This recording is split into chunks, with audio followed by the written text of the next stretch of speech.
Dear student, welcome to our channel Learning Zoology with AC. I am Dr. Aruna Chakravarti, Associate Professor of Zoology, Government Dungar College, Bikaner. Student आज हम BSc part first की paper third cell biology के अंतर्गत biosynthesis of glycogen के बारे में बात करेंगे। Glycogenesis is the biological process of forming glycogen from glucose, the simplest cellular sugar. The body creates glycogen through the process of glycogenesis to store this molecule for use later when the body does not have readily available glucose. Glycogen is not the same as fat, which is stored for long-term energy. Glycogen stores are often restored between meals when the blood glucose concentration has dropped. In this case, the cells of the body resort to their stores of glycogen, undergoing the reverse process from glycogenesis. This process is called glycogenolysis. Glycogenesis यदि हम process के बारे में बात करें तो glucose से glycogen के निर्माण की क्रिया को ग्लाइकोजेनेसिस कहते हैं। तो ग्लाइकोजेनेसिस जो प्रोसेस है बेसिकली लिवर और मसल सेल्स में होती है। इस क्रिया में जो होती है अधिक ग्लूकोज परिवहन तंत्र जो होता है से यकृत और पेशी कोशिका में ग्लाइकोजन के रूप में संग्रहित हो जाता है।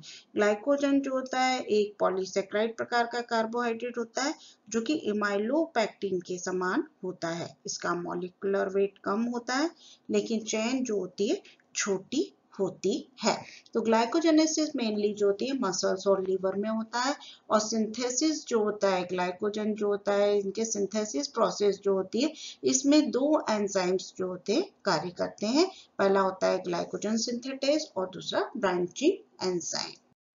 ग्लाइकोजेनेसिस जो प्रोसेस है कई स्टेप्स में पूर्ण होती है।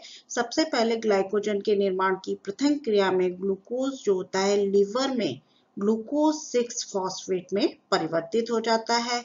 ये क्रिया जो होती है वो ग्लूकोकाइनेज नामक एंजाइम के प्रेजेंस में होती है तथा इसमें क्या होता है मैग्नीशियम आयन की उपस्थिति होती है। इस क्रिया में ग्लूकोज अणु जो होता है फॉस्फेट एटीपी से प्राप्त करता है जो कि इनऑर्गेनिक फॉस्फेट देकर एडीपी में परिवर्तित हो जाता है। ये एक जो होती है एंडोथर्मिक रिएक्शन होती है। तो जिसमें क्या हो रहा है ना ग्लूकोज से ग्लूकोज 6 फॉस्फेट बन रहा है, एटीपी से एडीपी बन रहा है और क्या हो रहा है किस एंजाइम के प्रेजेंस में हो रही है ग्लाइकोकाइनेज एंजाइम के प्रेजेंस में हो रही है और मैग्नीशियम आयन। नेक्स्ट जो होती है ग्लूकोज 6 फॉस्फेट में उपस्थित जो होते हैं फॉस्फेट समूह 6 कार्बन से परमाणु से एक पर जो होता है स्थानांतरित हो जाता है। इसमें ग्लूकोज 6 फॉस्फेट से ग्लूकोज 1 फॉस्फेट बनता है। ये क्रिया जो होती है फॉस्फोग्लूकोम्यूटेज एंजाइम की तथा मैग्नीशियम आयन की उपस्थिति में होती है।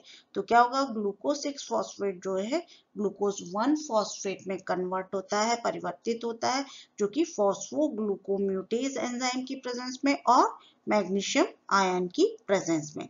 इस प्रकार प्राप्त ग्लूकोज 1 फॉस्फेट अब क्या होगा ये जो होगा यूडीपीजी जो होती है पायरोफॉस्फोरिलेज एंजाइम की उपस्थिति में यूरिडिन ट्राइफॉस्फेट से क्रिया कर यूरिडिन डाइफॉस्फेट ग्लूकोज बनाता है और इस क्रिया में एक अणु इनऑर्गेनिक फॉस्फेट निष्कासित होता है।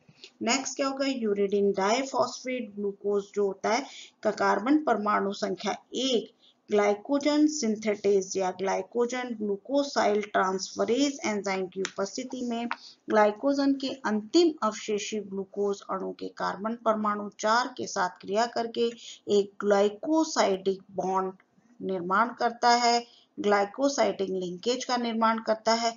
इस प्रकार पूर्व स्थित ग्लाइकोजन में अल्फोर जो होती है ग्लाइकोसाइडिक बॉन्ड का अनुगमन हो जाता है और श्रृंखला जो होती है वो लंबाई में बढ़ती जाती है। जब नई बनी सीधी ग्लाइकोजन अणुओं की श्रृंखला का अनुगमन होता है तब एक ब्रांचिंग एंजाइम जो होता है इमाइलो 1,4 है ना, ट्रांसग्लूकोसाइडेज ग्लाइकोजन श्रृंखला पर कार्य करता है। ये एंजाइम 1,4 श्रृंखला के एक भाग को पास में स्थित श्रृंखला पर स्थानांतरित करके 1,6 बंध बनाता है। यह क्रिया इस अणु में एक शासित स्थान निर्धारित कर देती है। इस प्रकार ग्लाइकोजन जो होता है सिंथेटेज एंजाइम एक ब्रांचिंग एंजाइम की संयुक्त क्रिया द्वारा ग्लाइकोजन अणु का संचय होता है। तो ग्लाइकोजेनेसिस क्रिया जो होती है अग्नाशय द्वारा हार्मोन इंसुलिन द्वारा उत्तेजित होती है। इंपॉर्टेंस ऑफ ग्लाइकोजेनेसिस की बात करें तो liver glycogen function as a glucose reserve for the maintenance of blood glucose concentration, especially between meals. Muscle glycogen is present to serve as a fuel for ATP generation by the muscles itself during contraction only. तो students आज हमने glycogenesis के बारे में बात की। Next class में हम नए टॉपिक के साथ उपस्थित होंगे। Thanks for watching.